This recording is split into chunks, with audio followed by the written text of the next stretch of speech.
agreement, and you call it for the price to be charged to customers. Firms basically make agreements for the price to be charged to the customers. Are we together? For the prices to be charged to the customers. Then I want us to proceed to advantages. We'll call it advantages of what we call oligopoly. So the advantages of oligopoly. We proceed to the advantage. So one of the first advantage of oligopoly, they promote what we call creation of employment. Promote creation of employment. We call it promote what we call the creation of what we call of employment. Promote what we call creation of employment. They promote what we call creation of employment. We understand that government earns revenue. Government, we say, earns revenue. We understand that government basically earns revenue. So through oligopoly, we understand that a country earns foreign exchange.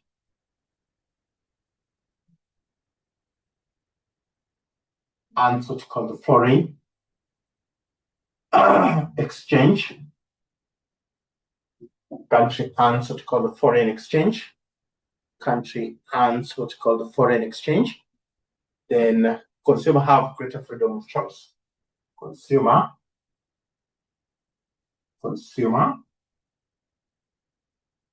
have what we call greater, and we call it freedom of what we call choice. So consumers basically have what we call greater freedom of choice, but again improves the standards of living. We call it improves. We call it improves what we call the standards of what we call living. Improve what we call standards of living together. So then we proceed to what we call disadvantages. Proceed to the disadvantages. We call it disadvantages. So we call it disadvantages. So what are the shortcomings?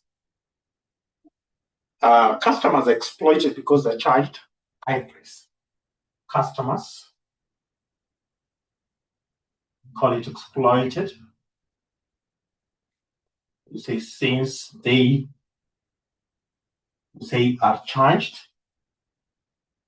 they are charged what you call high price. So customers are basically exploited. And why are they exploited? They're exploited because they charge what you call high price. So customers are basically exploited. And why are they exploited? Because they're charged what you call high price. So under oligopoly, output is controlled.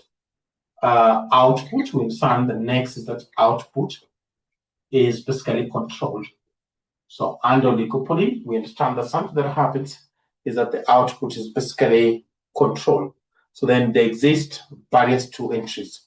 There exist barriers to entries. There exist, we understand that there exist what we call barriers to what? To entry. So there exist what we call the barriers to entry as a disadvantage. There exist what we call the barriers to entries. So there exists what we call the barriers to entry. So we have it, there exist barriers to entry. There exists what we call the barriers to entries. Then there's inefficiency in production. Inefficiencies in production. That is inefficiency in what's called in production. There exists what we call inefficiency, and we call it in production. So there exists what we call inefficiency in production. But we also have what we call there exists inefficiency in production. So oligopoly may operate under excess capacity. May operate and say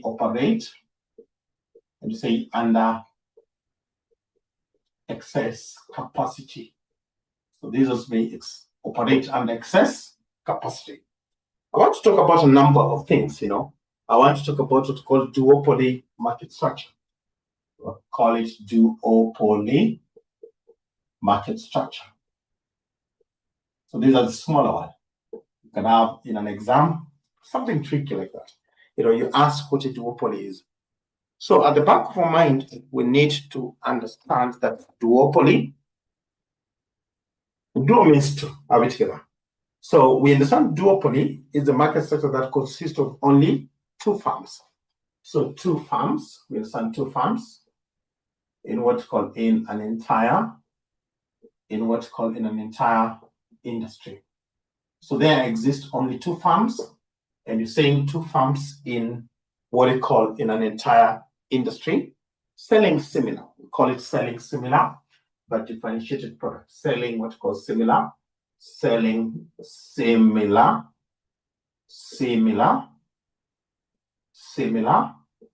but we call but differentiated. We call it product. Selling what's called similar, but differentiated product. Selling what's called similar, but differentiated product. Which can similar or differentiated.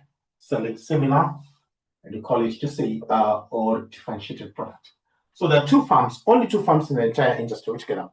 So we can talk about, for example, cigarette companies. We have BAT and Mastermind. We can have cigarette companies, i.e., we have the BAT and what we call the Mastermind. You can have what's called the BAT and what you have as the Mastermind. So we can have two companies, that is Mastermind and BAT. So then we have what we call characteristics of these characteristics. We have it as characteristics. We have characteristics of these firms. We call it characteristics of this firm. So as a characteristics of this kind of market, we say only two sellers. We only have only what we call the two sellers. There are only two sellers in this kind of market. We don't only have two sellers, but we have many buyers. We have what we call many buyers, two sellers, many buyers. We can also talk about existence of barriers to entry. Existence, we call it existence of what we call barriers.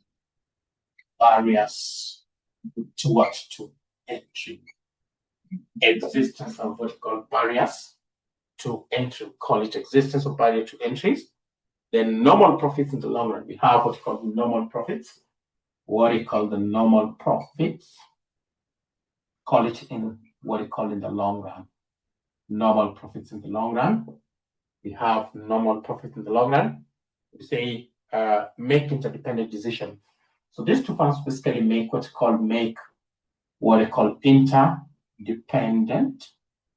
We call it interdependent decisions. So these two firms outwardly make what we call interdependent decision. Interdependent decisions. So these two firms basically make what we call interdependent decisions. These two firms basically make what we call interdependent decision. Make what we call interdependent decisions. So these two firms, we understand, will make what we call interdependent. So then I proceed to the advantages. When it comes to this firm, we talk about advantages of what we call the duopoly. Advantages of the duopoly. So we say firms have a command in the market share. Are we together? Command in what's called in a market share. Since there are few competitors,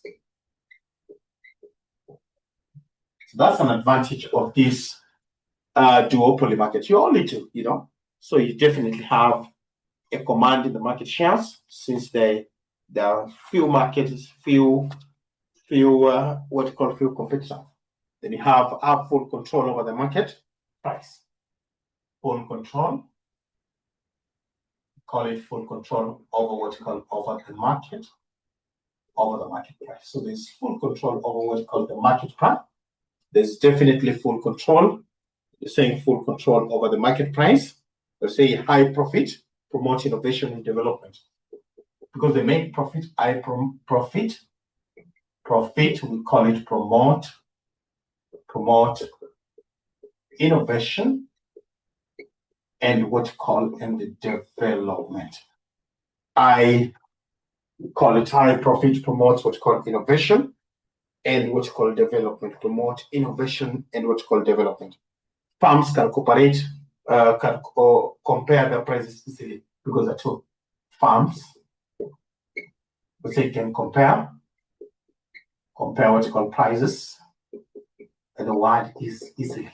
Firms can basically compare the prices, and the word is easily. So the firm can basically compare the prices, and they can do it so easily. Then we have firms can lower the cost by producing large amount. Lower the cost by producing, call it lower the cost, and they call it by producing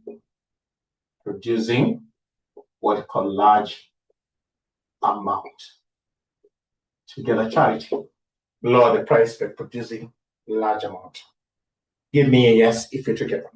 So then we talk about briefly disadvantages of this kind of a market. So we talk about disadvantages.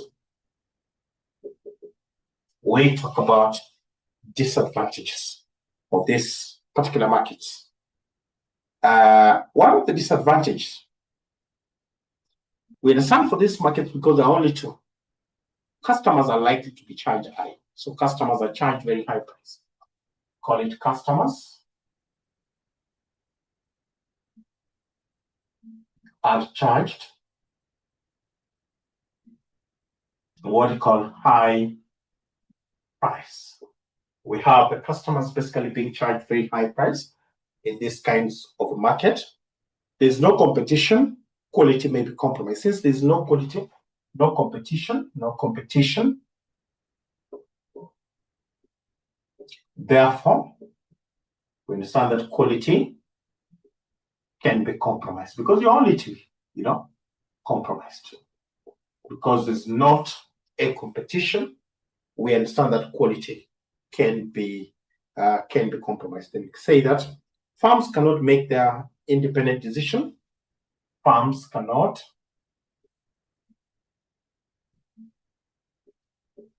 make what's called their independent. We call it independent decisions, so that the firms cannot make independent decisions since they must consider the reaction of other firms. Since they must consider what's called the reaction of of the other firm. So they cannot basically make their own decision. Why? Because they must consider the reaction of other firms. The customers have less choices due to lack of variety of goods. Less choices due to lack of variety of goods. Lack of variety of goods and services. So they have less less choices. Why? Because there's lack of variety of goods and services. Together charity. So then we proceed to what's called a monopsony market. We're about to start on monopsony, and we call it market structure. So we call it the monopsony market structure. We have what's called a monopsony market structure. So we'll proceed to what's called a monopsony market structure. So what is a monopsony market structure? So whenever we talk about a monopsony market structure, we'll basically understand that there's only one buyer of goods and services.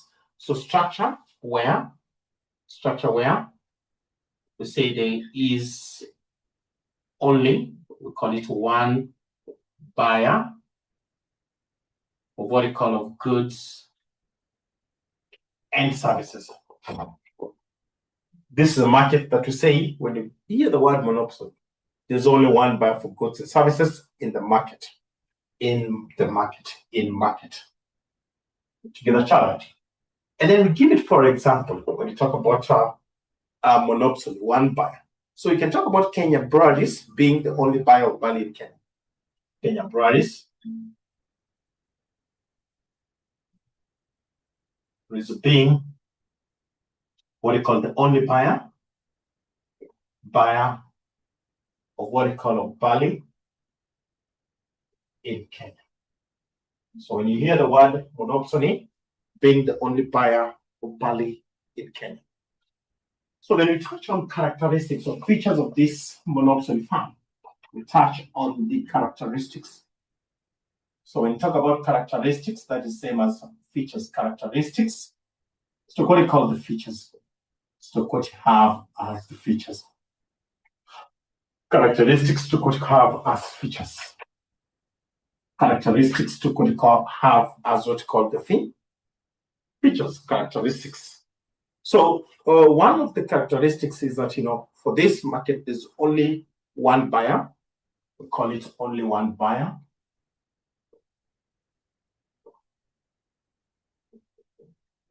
As a characteristics, we understand that there's only one buyer. We only have one buyer, but many sellers. Many sellers. We have what we call the many sellers. Many sellers. We only have one buyer, but many sellers. Then we understand that they produce homogeneous good. They produce what we call homogeneous goods. The sellers definitely produce identical goods. They produce what's called homogeneous good. The buyer makes decision concerning price. Who makes the decision concerning price? Buyer makes decision.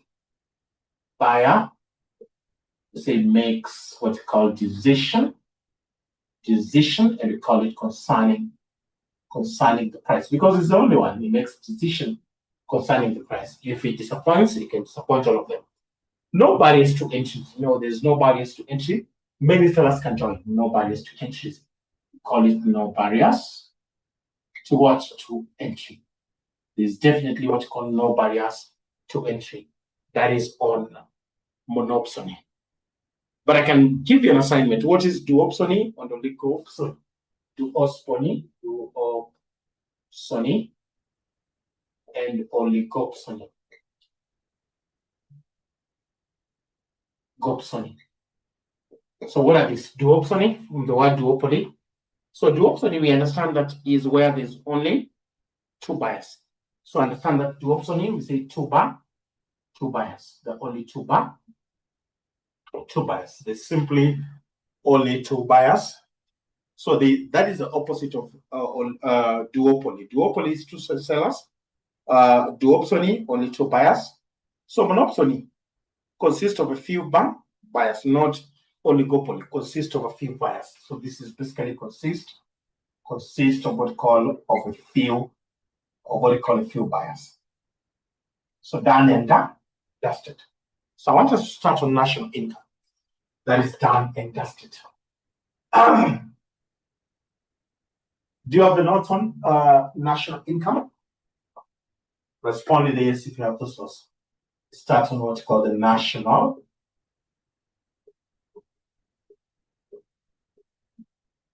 incomes. Do you have the notes on national income, or I forward the notes? Do you have the notes? Charity. So let me forward. I don't think so if others are. So we can you forward them in the group? Just make sure you forward. Others will forward those notes, national income. Make sure you forward them. Forward it in the group so that others can also see it. What we were.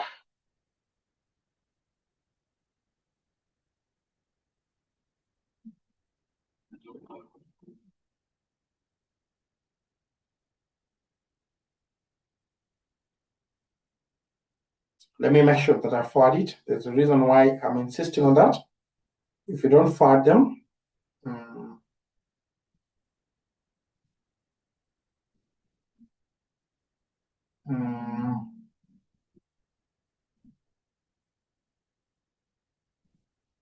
it's very important to forward it. I know why. Yes, I have. Can you confirm that I have forwarded those notes then in the group?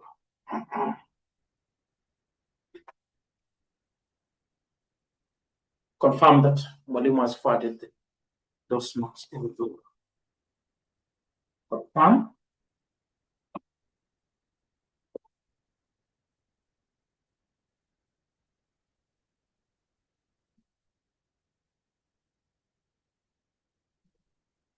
Thanks.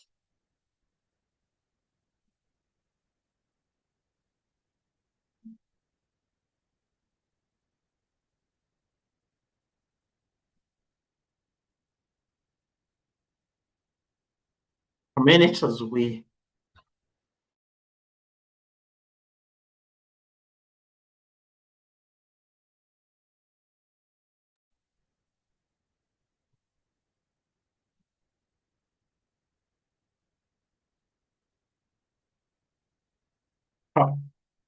so start on that national income.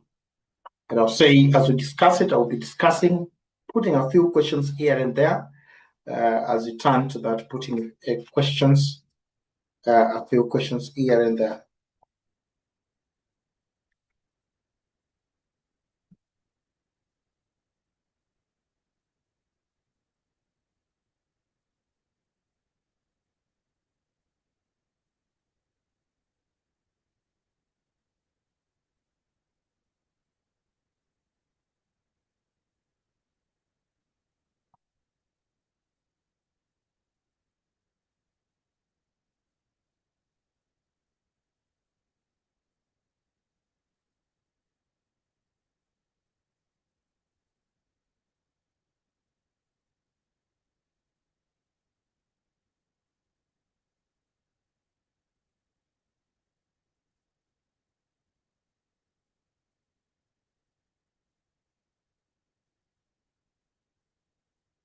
So we start on national income. We start on the national income.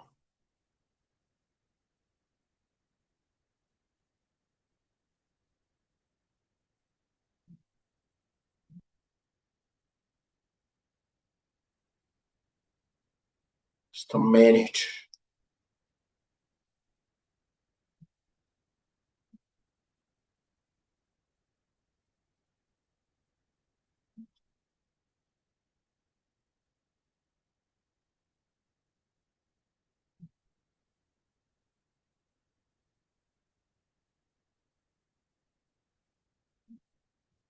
As I open those notes, just a minute.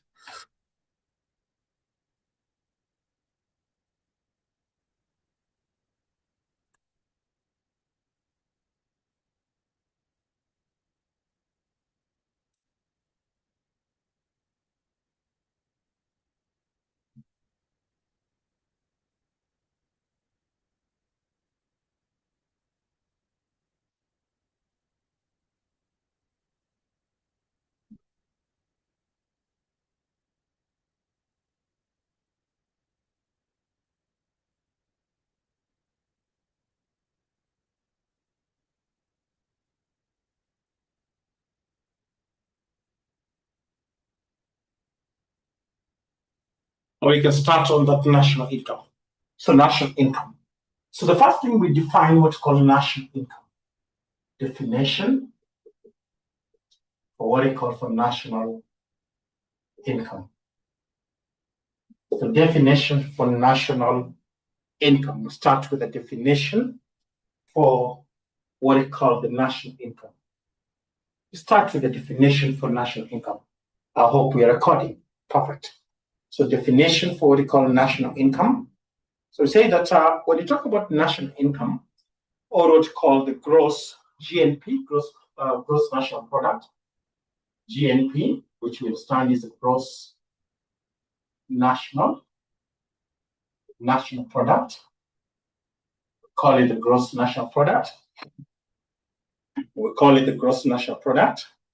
So when you talk about national income, is the value of what you call goods and services. We call it the value of goods and services produced in a country within 1 year, produced in a country within 1 year, and the net factor income from abroad. So say the value refers to the value to what we call value of what we call of goods and services. We say produced in a country, produced in what we call in a country, and call it within 1 year, and call it plus net factor income from abroad, plus what you call plus net, and call it the net factor income, and we call it from abroad. From net factor income from abroad, that is what you call the national income stroke GNP.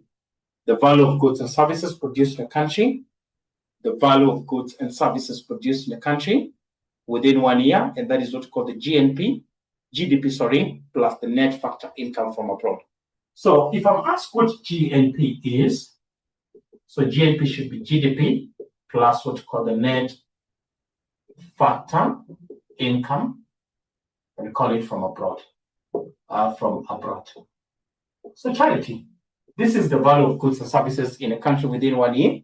1 year, that is what we call the GDP. That is what we basically call the GDP. So then we proceed to what we call factors to be taken into consideration. Factors to be taken, call it factors to be taken into what we call into consideration. Consideration, we call it when computing. Computing GNP. Factors that are basically taken into consideration when we compute GDP. So some of the factors that we basically put into consideration when we are computing, we call it is a measure of money, GNP. Call it is what we call is a measure of what we call measure of money. We call it the measure of money. We call it the measure of money in which all goods and services produced in a country is measured in terms of money. So they're measured in terms of money at the current price. Measured goods and services are measured.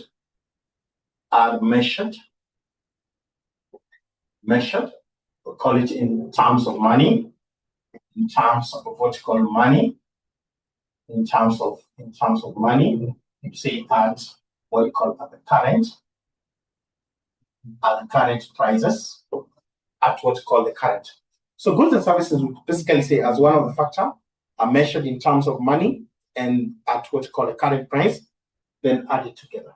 Then say add it together. They're measured in terms of money, and that money should be based on current price. Then we sum them together. Are we together? We respond with a yes. Then the second factor, GNP of an economy, the market price of the only final goods and services are taken into consideration.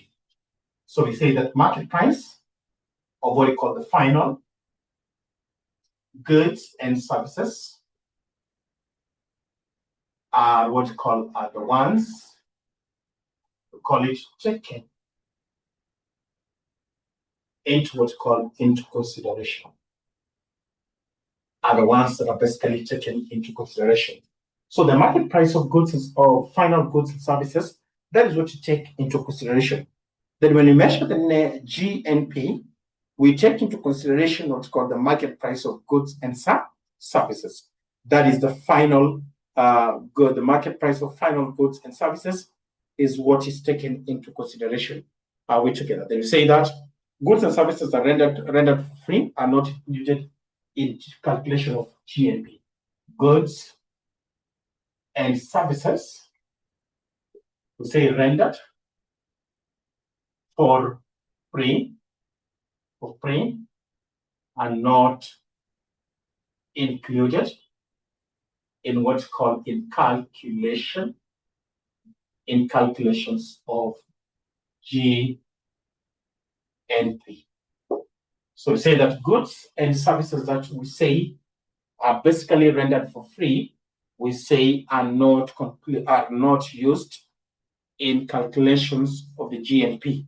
Are we together? Goods and services that we basically render for free, we don't include them in GNP because it's not possible to have correct estimate. Why?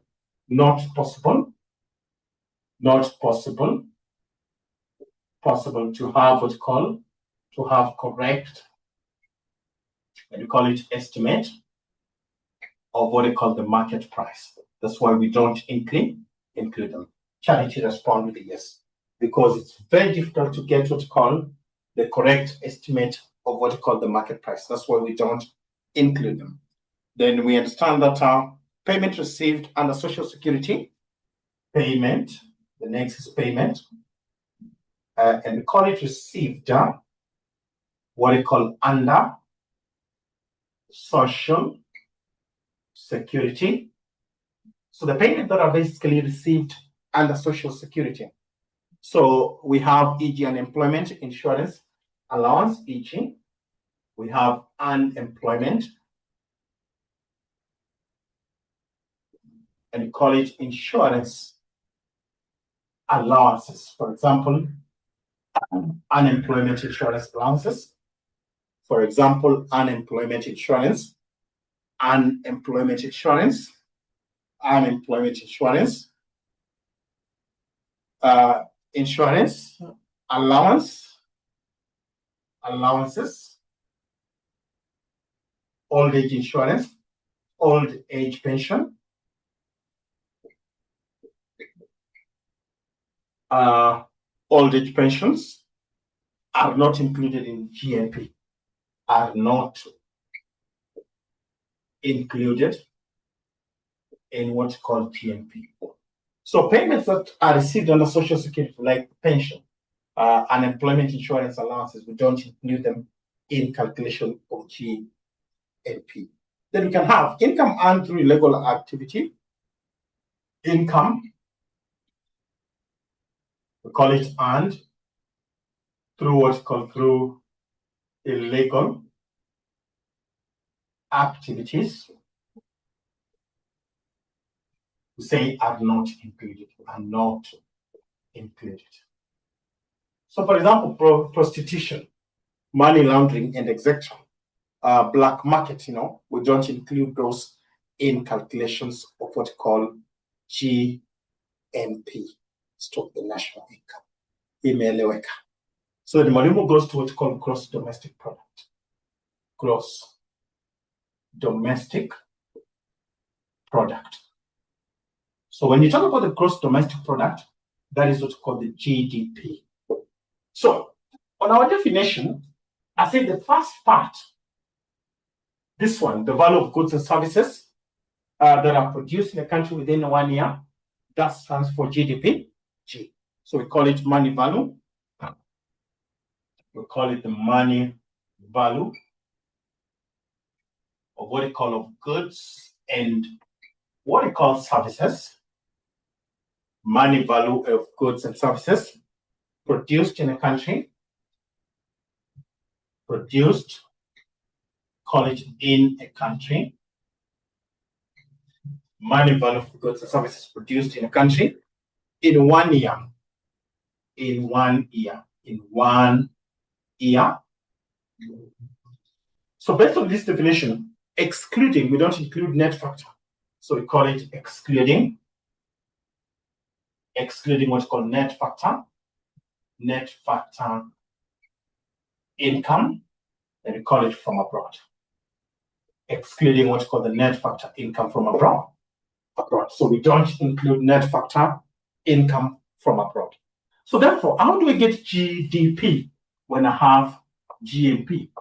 So when I have GNP and I want to get GDP, I'll simply have GDP, which is a gross gross domestic product, the value of goods and services within a country, excluding what's called the net factor income from abroad. So I'm going to have the GNP, I hope you can see Charity in the team, minus what you call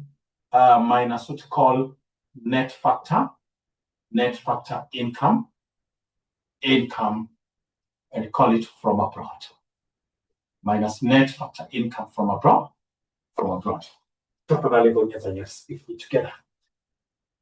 Minus net factor income from abroad. Perfect. So then I want to talk about net national product, NNP. So we have what's called the net national product. That is NNP, net national product. So we discussed that first. So when you talk about net national product, which is NNP, we refers to national income minus depreciation. So say national income,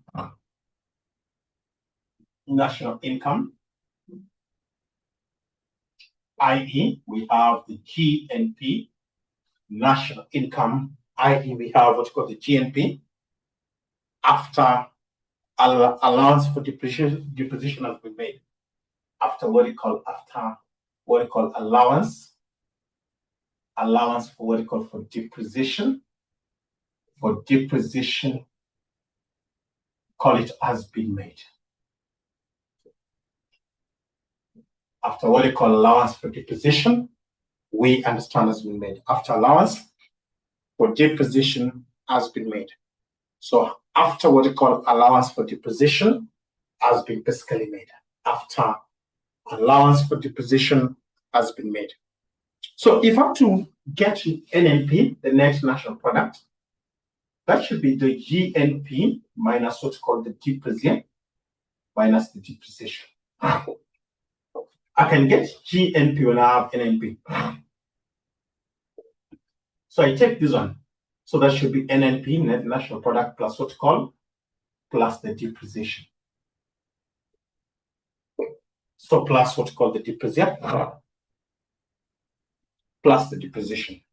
Then you have what's called per capita income. Call it the per capita.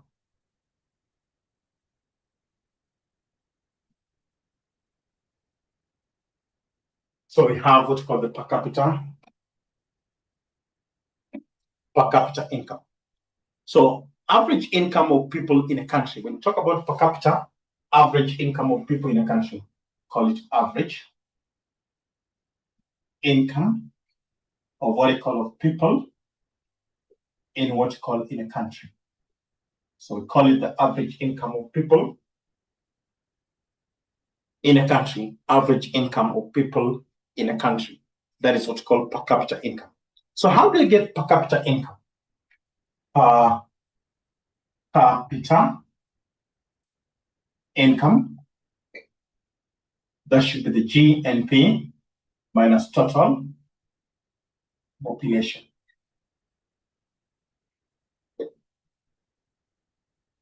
So we have the GNP minus total population. GNP, which is national income, over total population. Together, team, we respond to the yes. So then I want to talk about real per capita income. Per capita income. Then we talk about real per capita income. So then we talk about what's called real per capita income. So whenever we talk about real per capita income, we say income enables. We talk about real per capita income, enable us to know. So this enable us to know. Enables us to do what? To know. It does enable us to know. We say the word to know. Income and the standard of living of people. Income. To know what we call average income. To know what we call the average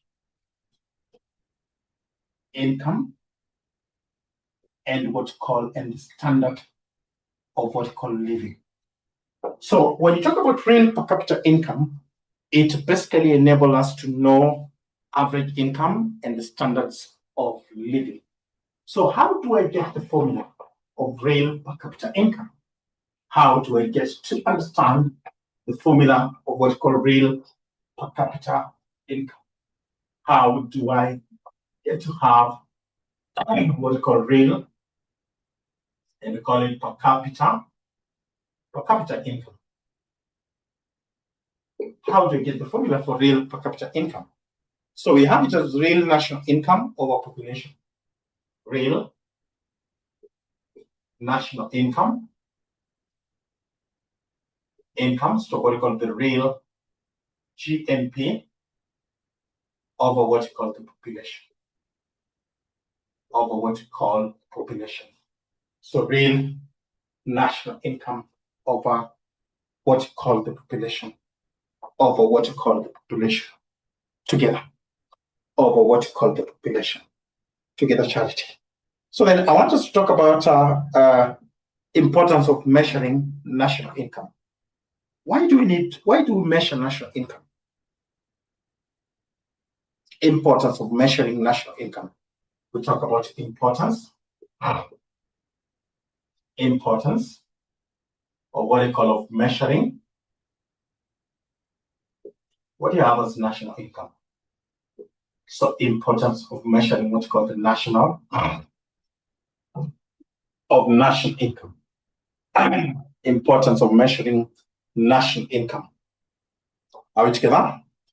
So show these statistics, national income statistics, to show what I call performance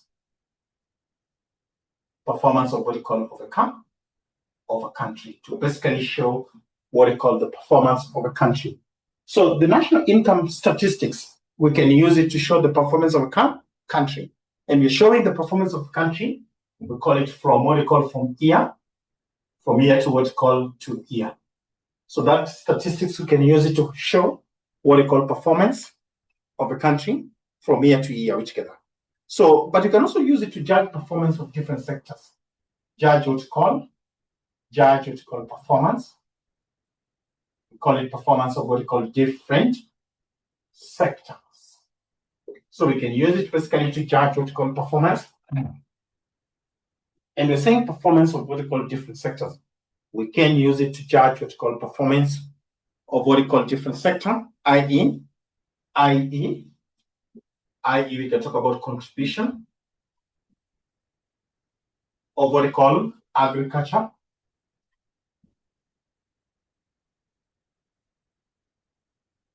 So you can look at agriculture, contribution of agriculture.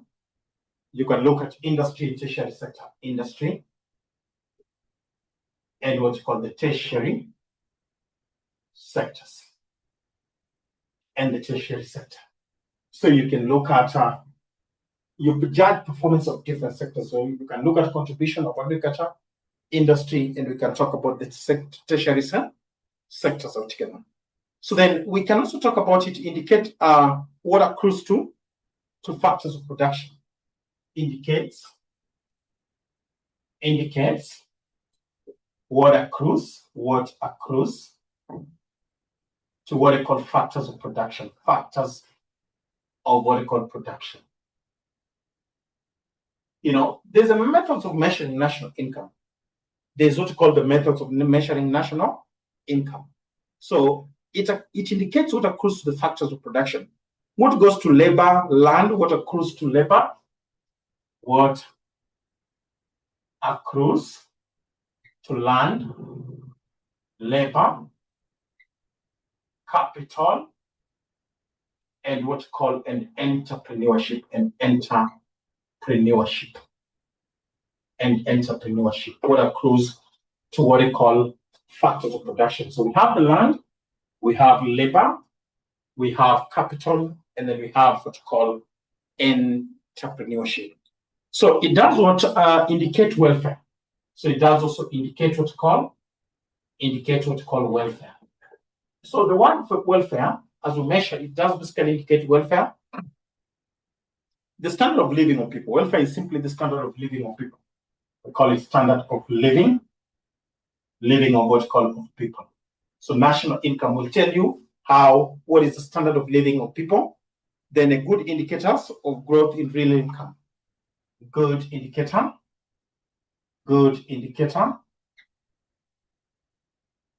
of what they call the growth in what's called in real income. So it's basically a good indicator of what they call the growth in what's called real income. A good indicator of what they call the growth of real income resulting from increased productivity. Resulting from what they call from increased, call it increased, and call it productivity. Resulting from what they call increased productivity. Resulting from what we call increased productivity. Resulting from what we call increased productivity. It does also indicate what we call the level of what we call saving and what we call investment. It will basically indicate for you the level of saving and investment.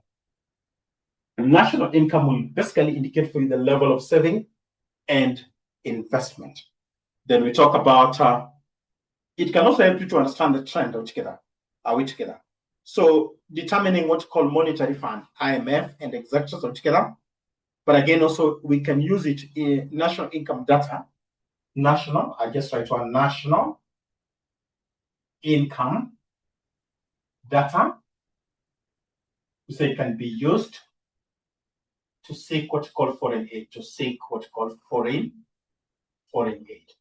So we can use the data basically to seek what we call the foreign aid. So this data can be used to basically seek what we call foreign aid. So you go to factors determining the level of national income. So we have factors, we call it determining what we call the level of what we call of national income. Factors determining what we call the level of what we call the national income. So we talk about factors that basically determine what we call the level of national income. Factors that we say determines what we call the level of national income. So we have natural, what we call the first one is what we call natural. We call it natural, and what we call human resource. We have what we call natural and human resource. So Charity, I want to explain in the team.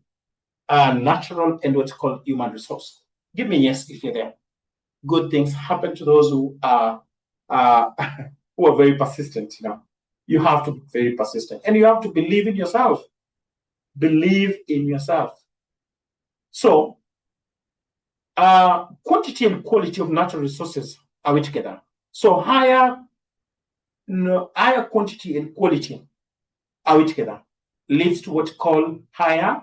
The higher the quantity and quality of national income, of resources, of human and what we call natural and human resources. A country that has more human resources has higher national income. So we say higher resources, higher national income. Higher national income. So when you have low natural human resources, we have the opposite, low national income. I hope that is understood. We have low national income. So then the next factor is availability of capital. We call it availability. The next we call it availability. Availability of what we call of capital. The next we call it availability of capital. We call it the availability of capital. Are we together? Capital has many dimensions. We have machines as capital. We have the machines as capital. We have money as capital. So higher capital equipment, the higher the national income. Higher capital equipment, we say the higher the national income, and what's called and vice versa. The higher the national income and vice versa. So the higher the capital equipment, the higher the national income, and we say, and vice versa. Together, if there's high capital equipment, then we have higher national income. Then we have what's called level of technology. We'll talk about the next, we call it level of what's called technology. Level of technology. So a country with higher level of technology, if you look at Japan, if you look at the United States, they definitely have what's called higher national income. So higher technology,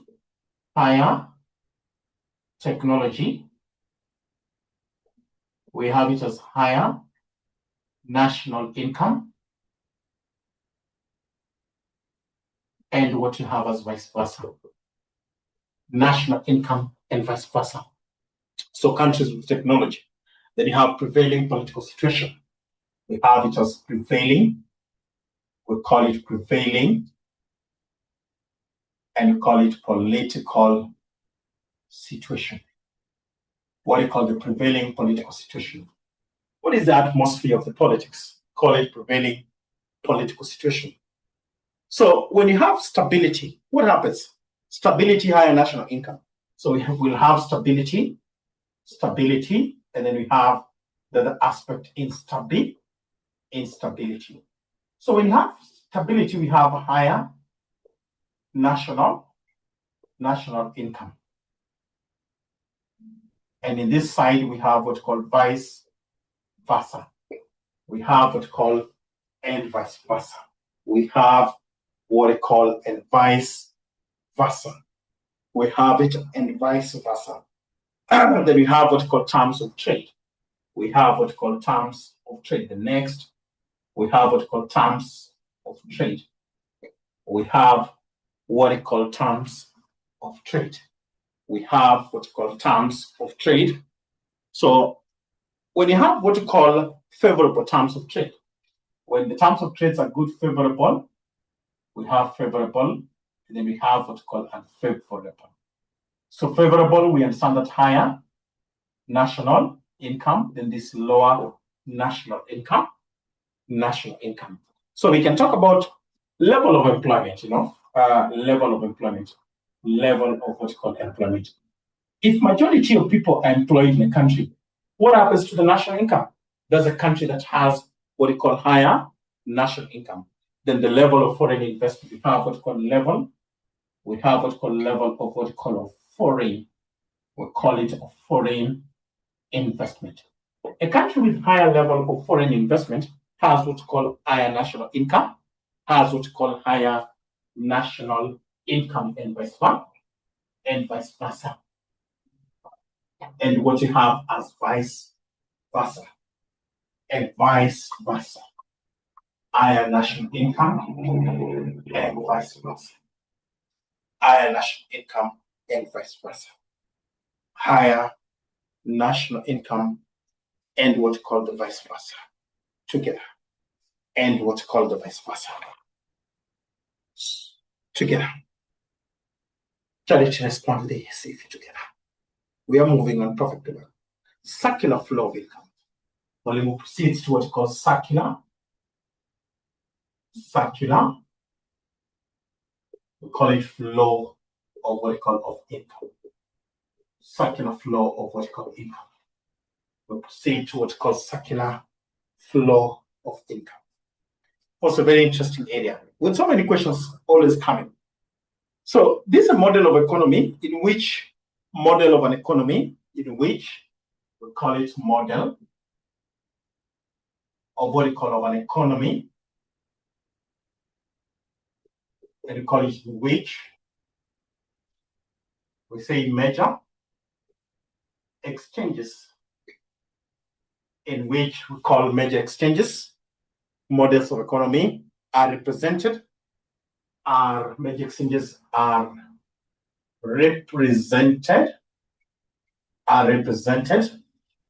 in which major exchanges are represented as flow of money, as what we call as flow of what we call of money, as flow of money, are represented as flow of money.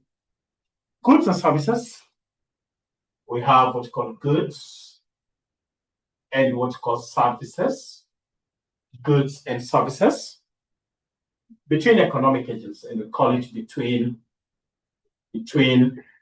what we call economic agents, between what's called economic agents, together, between economic agents. I want to start with the first circular flow. That is a circular flow of a closed economy. We call it circular flow of what we call of a closed economy. We call it circular flow of a closed economy. Let's start with that circular flow of a closed economy. So a closed economy, we basically call it a two-sector.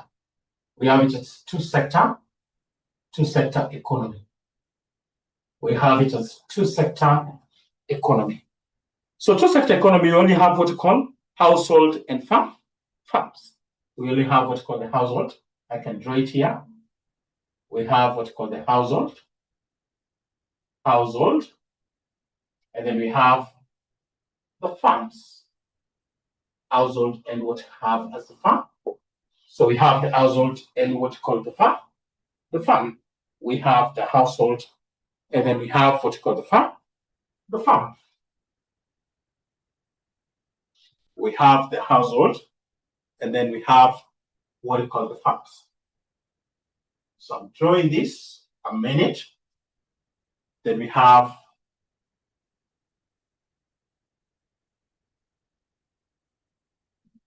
together. I want us to talk about this. So when you have farms to household, those are goods and services.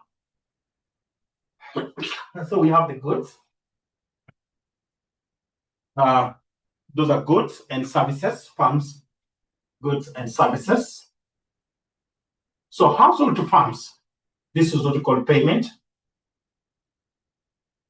of what we call goods and services. We have what we call payments of goods and services. We have what we call payment of goods and services together. So we have payment of goods and services. Then the next, we have what we call farms to the household. So we have farms to the household. So household to farm supply factors of production, supply what we call factors of what we call production. And in this case, this is labor. So this is payment, call it payment of what we call of factors of what we call production. We have what we call payment of the factors of production. We have what we call payment of what we call the factors of production. The particulars, we have what we call the payment of what we call factors of production. Are we together? So at the back of your mind, circular flow for a two-sector economy, there are only two sectors. We understand only two sectors. And those two sectors we have what we call the household and what you have as farms. We only have what we call the household, and then we have the farms. There are only two. That is the household, and then we have what we call the farm. So we have the household, and then we have what we call the farms. We have what we call the household, so what we call the farm, so what we call the farms. So we have the household, so what we call the farm, so what we call the farm. Are we together? So you need to understand that household, I don't even need to write it. Household will supply, look at factors of production. So understand that household supply what you call factors of production. Charity, you see, and the team. Household supply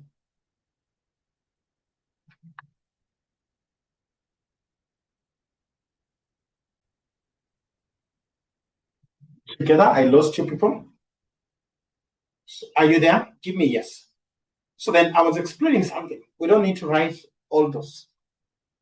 Okay. I hope you don't need a break. So then we say the first thing, there are only two sectors when you talk about closed economy. So we have the household, and what is the household basically doing? Is supplying what you call factors of production to the farm. The farm in turn makes payments to the factors of production. The farms in turn basically make what you call payments to what you call the factors of production. Then we basically understand that household, they supply factors of production to the farm, So therefore, we understand in that scenario, we understand that on that scenario, income of household equals to expenditure. So we need to understand that income of what we call of household, we have it being equals to what we call to expenditure. So that being equals to expenditure. That is to say, Y is equals to E. Y is equals to E. So the next scenario, I just explained it there. So the farm use factors of production to produce goods and services. When they offer their labor, so farm will use their labor to produce what you call goods and services altogether. So those goods and services, they sell back to who? They sell back to the household. Those goods and services, they sell them back to the household altogether, implying that the household are going to make payment of what you call goods and services, are going to make payment of goods and services. So therefore, output of a farm equals to the expenditure. Therefore, we also understand output of what you call of the farm equals to what you call expenditure. So output of the farm, we understand equals to the expenditure. That is to say, O is also equals to E, O is equals to E together. O is equals to E. Tumelewana. O is equals to E. Are we together? So that is to say, Y is equals to E, Y is equals to E, and we have output being equals to expenditure. Are we together? So therefore, we understand that Y is equals to national income is equals to expenditure, and is equals to output, and is equals to output. Are we together? So this basically represents methods of measuring. If you look at that, it represents the methods of measuring national income. So that on a two sector basically represents, so we understand represents what's called the method. We have what's called methods of what we call of measuring what's called the national income. Represents what's called the methods of measuring national income. Represents what's called the method of what we call measuring national income. So those methods, we have what's called the income method, which is Y. So they represent income method. And the income method is Y. We have the next called the output method, which is equals to O. Output method, which is equals to O. Then we have expenditure method, which is equals to E. We have it as expenditure method, which I understand is equivalent to E. Expenditure method, which is equivalent to E. So we're done with that first method. Tuko pamoja. So I move to the next. We call it three-sector economy. Tunaita three-sector economy. The next we call it three-sector. We call it three-sector,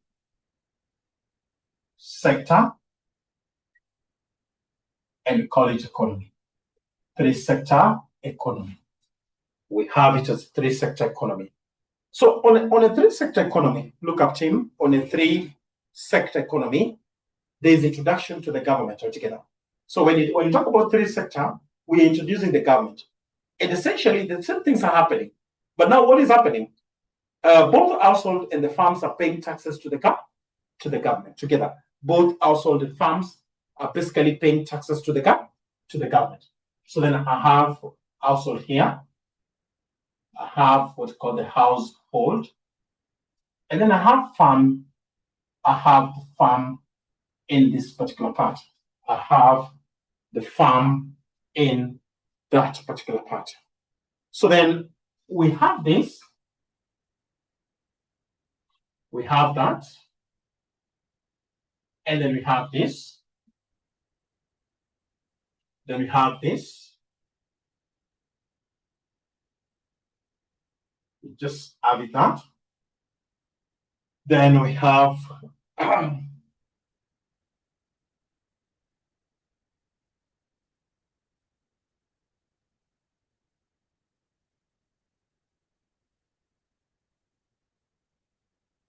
Then we have this. So we introduce the government here. We introduce the government in this. We introduce the government to that. So with the government, there's what we call payment of taxes. Pay what we call the term taxes. We have what we call pay what we call the term pay the taxes. So we have payment of taxes, and then we have what we call pay of the taxes. So that is a three-sector economy. We have it as a three-sector economy. We have it as a three-sector economy. We have it as a three-sector economy. So farm to the household, those are goods and services. This is what we call payment of what we call of goods and what we call the services.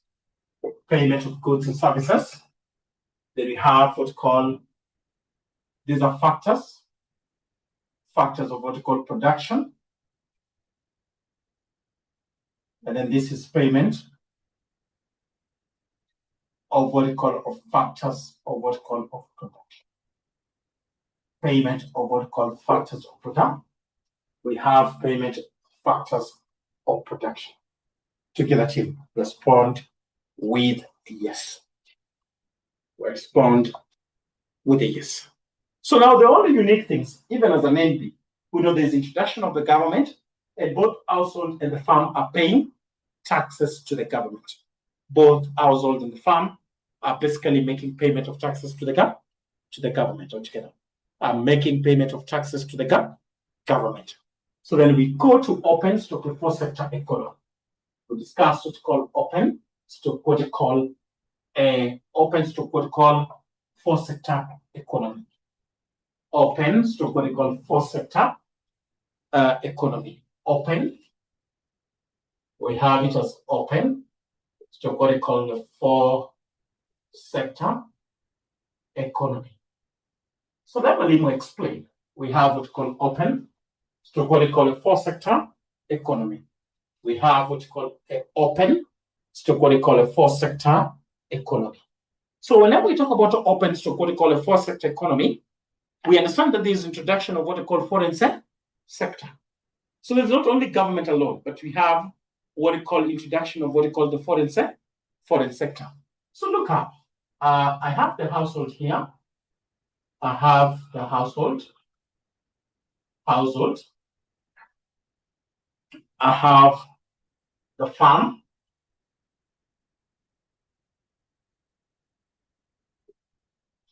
I have the farm. So I have the household there. And then we have the farm. Household, then the farm. I introduce foreign sector. I call it the foreign sector. I introduce what's called the foreign sector. I introduce what's called the foreign sector. I introduce what's called the foreign sector. I introduce what's called the foreign sector together. Then we have the government here. We can introduce what's called the government. So I introduce the government. See what I'm doing. See what only models.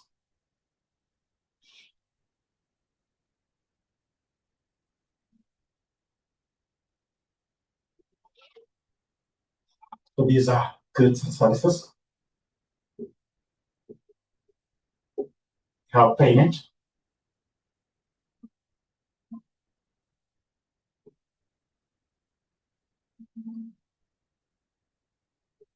So these are factors of production.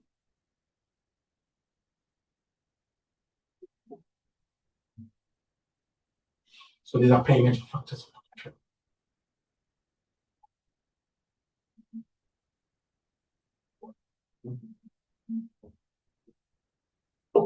Together. So then we have, this is payment of taxes of what we call the term. taxes. Payment of what we call the term taxes. Again, on this we have what we call the payment of taxes, payment of what we call of the term tax. Payment of the term taxes. Then we come here. So we have what we call this. We have that and this. So funds to the foreign sector. We have what we call pay for what we call import. Pay for import. Pay for what we call for import. So this is pay for export. Pay for what we call for the export. We call it payment for the export. Charity, I hope you see payment for the export. For the export. If you see, you respond with a yes. Then the things that are happening here, we have that. We have this. We have that. So this is selling of security. We have selling of what we call security. We have selling of what we call security. On the other side, we have buying of security. We have it buying of what we call of security. We have it as buying of what we call security, selling of security, and then we have what's called buying of security. So we have the selling of security, then we have what's called the buying of what we call security. Then on this end, we have this, you can have this. So when you have that arrow moving down, we have pay for import. This is pay for what we call for import. Then we have this arrow. This is what we call pay for what we call for export. Charity, bonyeza yes kama tuko pamoja. That's a 4-sector economy. That's a 4-sector economy. Tafadhali nipatie yes kama tuko pamoja. Nipatie yes kama tuko pamoja. Perfect. So we understand, are we together? Just to explain, in an open sector, there is existence, when you talk about open stroke 4 sector, there's existence of what we call the foreign sector and government altogether, where household pay taxes to the government, and when it comes to foreign sectors, household, the family is import and export, and when it comes to the foreign sectors and the government, there's what we call security, buying and selling of what we call security altogether. So there's buying when it comes to government and foreign sector, there's buying and selling of security. So a question that came some time back, assumptions of circular flow of income. Assumptions, the first thing that we did, assumptions of what we call of circular flow of what we call income. Assumptions of the what we call circular flow of income.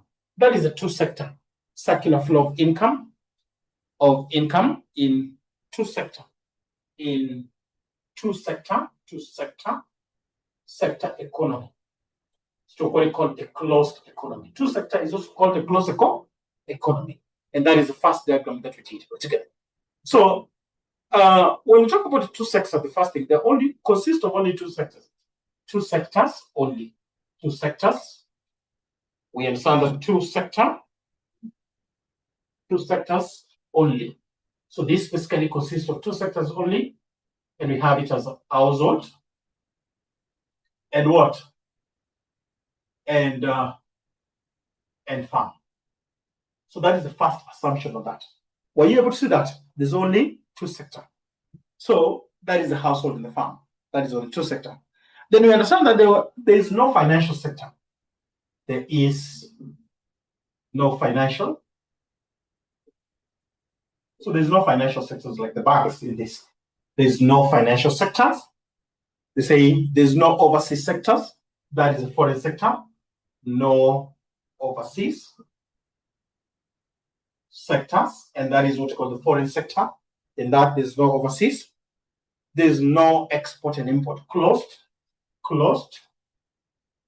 No import. or what you call the export or export. Because the closed economy, there's no import or export altogether. Then you say all output of a farm is equals to expenditure.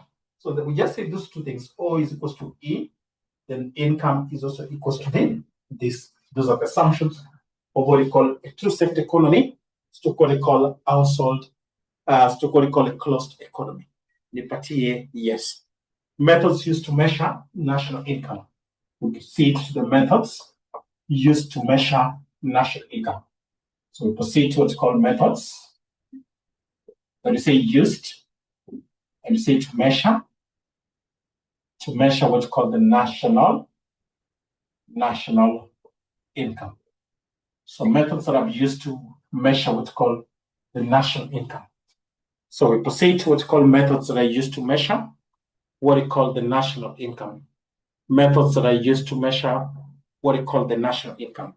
So under the closed economy, we were able to derive. So we had the three methods. We had what we call the income approach, and that was Y. We had what's called the expenditure approach. We had the expenditure approach, that which was E. And then we had what's called the output approach, which was O. We had what's called the output approach, which was basically given by O. So we start with the income approach. We start with what's called the income approach. We start with what's called the income approach. We start with what's called the income approach. We start with what's called the income approach. You there? If you're there, you give me yes. We start with the income approach. Start with what's called the income approach. We start with what's called the income approach. I want to explain it because the most important thing is the explanation behind this. So when you talk about the income approach, you remember when you talk about reasons for measuring national income, it shows what accrues to the factors of production. What is the payment for labor, the payment for entrepreneurship, the payment of labor, the payment of capital. It shows what accrues to the factors of production. So in this method, you say it involves what you call adding up all factors, factor income, adding up factor, we call it factor income, incomes accruing to what you call to the factors of production, accruing to what's called to the factors of what we call production. Factor income accruing to factors of production. So we know that the payment for labor is what we call wages and salary. We know that capital is interest, entrepreneurship is profit altogether. So when we look at the national income, so we basically understand the GNP, in this case, GNP is to what we call the national income. National income in this scenario is basically equals to those payments. So we say equals to total wages and salary. This is for the labor, total wages and salaries. So this is what accrues to the labor. We have total interest, what accrues to capital, total interest, plus total interest plus what we call total rent, that is for the land, total rent. And then we have what's called total profit. So in summary, we'll say that GNP, in summary, we'll say that the GNP, we'll understand that the GNP is equals to, when you talk about land, that was rent. R, labor was wages. Capital was I. Then entrepreneurship was profit. What accrues to the factors of production? Charity, is that clear and easier to understand? Is that clear and easier to understand? Perfect. So GNP, according to the income method, total wages and salary plus rent and executors in that. Then you have adjustment to the income approach. Adjustments to what we call income approach. Adjustments to what we call to the income approach. Adjustment to the income approach. Adjustments to what they call to the income approach. We have what we call adjustments to what? To the income approach. So what do we adjust? We have what we call the transfer payments. Transfer. We have the transfer payments as one of the first adjustments. We have transfer payment, net factor income from abroad, net factor income, we call it from abroad, net factor income from abroad. We have depreciation in direct taxes, depreciation. We have the indirect taxes. We have the indirect taxes. We have subsidies and acquisition, what we call subsidies. And we also have what's called acquisitions. Acquisition, subsidies, and what we call the acquisition. Subsidies and what we call as acquisition. Subsidies and what we call as acquisition. Are we together? Subsidies and acquisition. So I want us to move to what we call expenditure method. I want us to move to what we call the expenditure method. I want us to move to what we call expenditure. We call it the expenditure.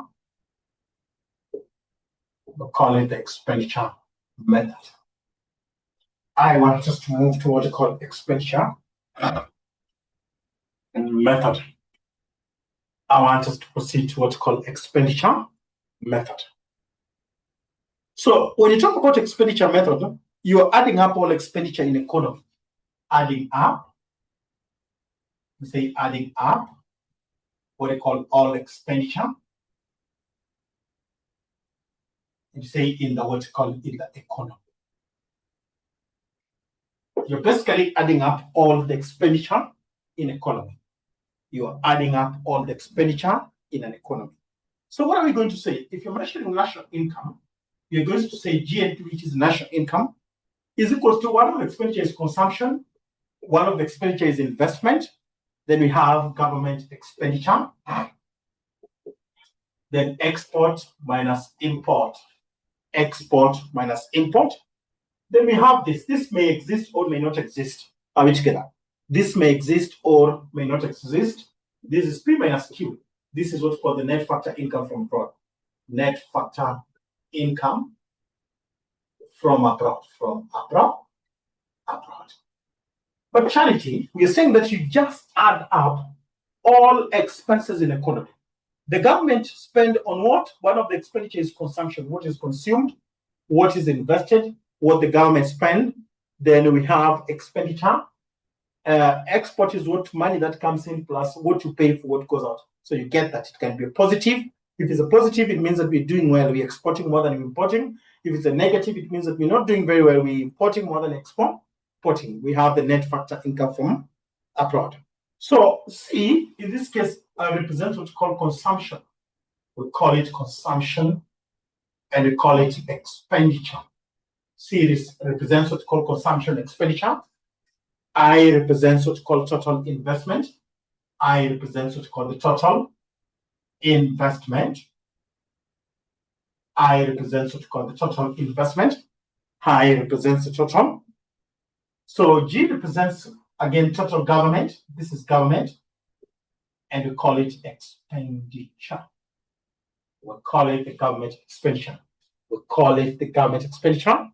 So X is export of goods and services, export of what we call of goods and what we call services, export of what we call the goods and services within a country. Then we say represents M is import. M stands for what we call import. Import. M stands for what we call import. Import together. import. Then we have P, incomes of local from abroad. So P, incomes from locals, of locals from abroad, of locals from abroad. Incomes of local, then Q. So when you minus it, Q is incomes of foreigners working locally. Incomes of what we call foreigners, we call it working locally. Incomes of what we call the foreigners who are working locally. Incomes of what we call the foreigners who work locally. Tuko pamoja. So I'm looking at this and I'm saying this can be positive. And if it's positive, it basically implies that net export is positive or negative. The net factor can also be positive or negative together. Together. Are we together? That's what we say. So then we understand that investment are financed from saving. Investment, sometimes these investments are financed from saving. So therefore we can have I being equals to S. We say that investment is basically financed from savings. And therefore, if investment is basically financed from saving, we basically understand that investment is basically equals to what we call the save, is equals to the saving. We basically understand that investment equals to what we call the save, saving is equals to saving. So then we have adjustments that are made to expenditure methods. Adjustments to what we call to expenditure method. So the adjustment that basically made to the expenditure method. So we have export, you can see export and import. Export, we have import. As adjustment, we have net factor income from abroad. Net factor income, and call it from abroad. Net factor income from abroad. We have indirect taxes.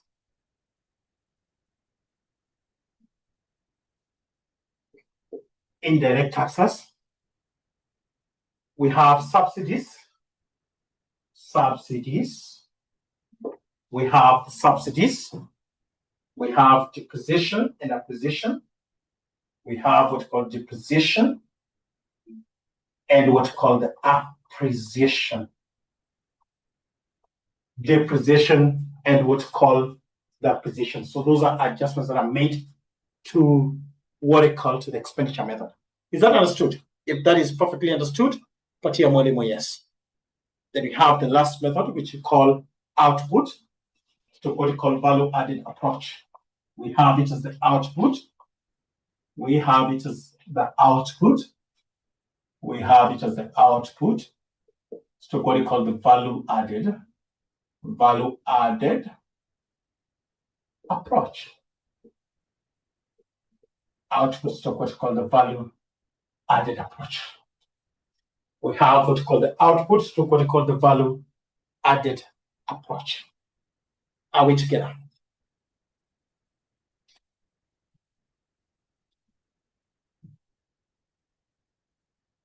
Yes, we just introduce. I'm not going to push you. I'm now going to leave you. So output is what we call the value added approach. So output approach is also known as the value added. That was what was represented by O. Are we together? That is what was basically represented with that altogether. So what is the output of value added approach? So we say that we basically understand that for this method,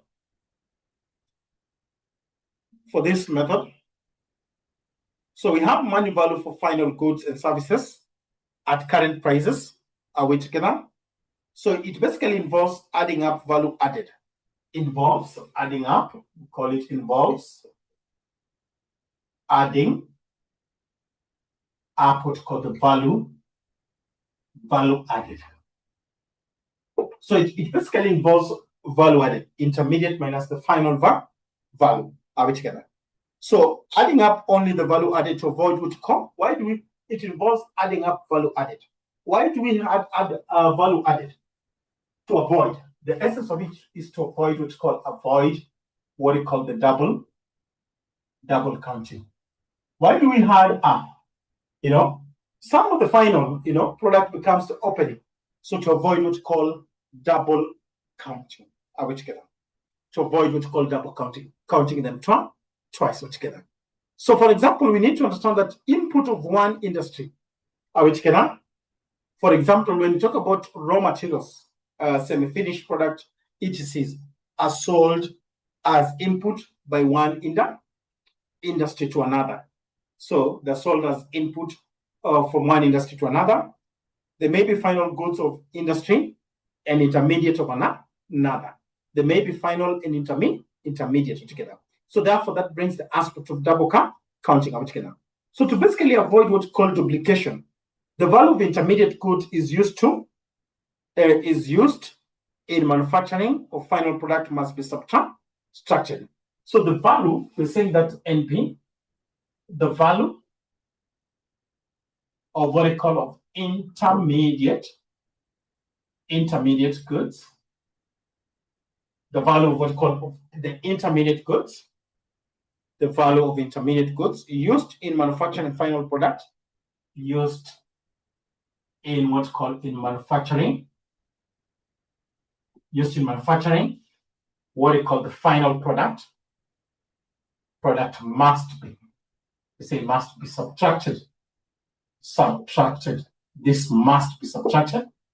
Used in must be subtracted from the value of total output of each industry. Must be subtracted from the value, from what we call the value of what we call of total output. Total output must be subtracted from the value of total output of each industry in an economy, of each, we call it each industry in an economy.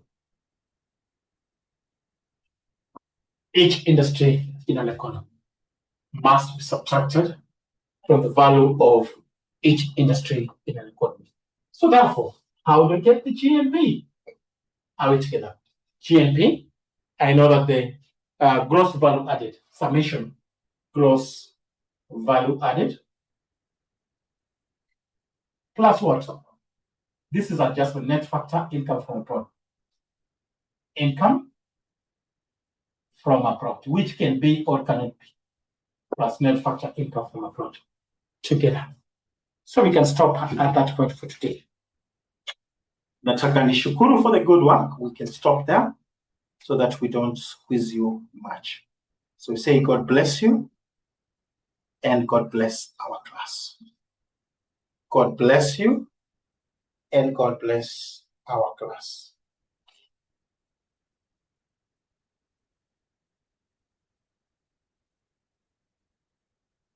Thank you. We have done well.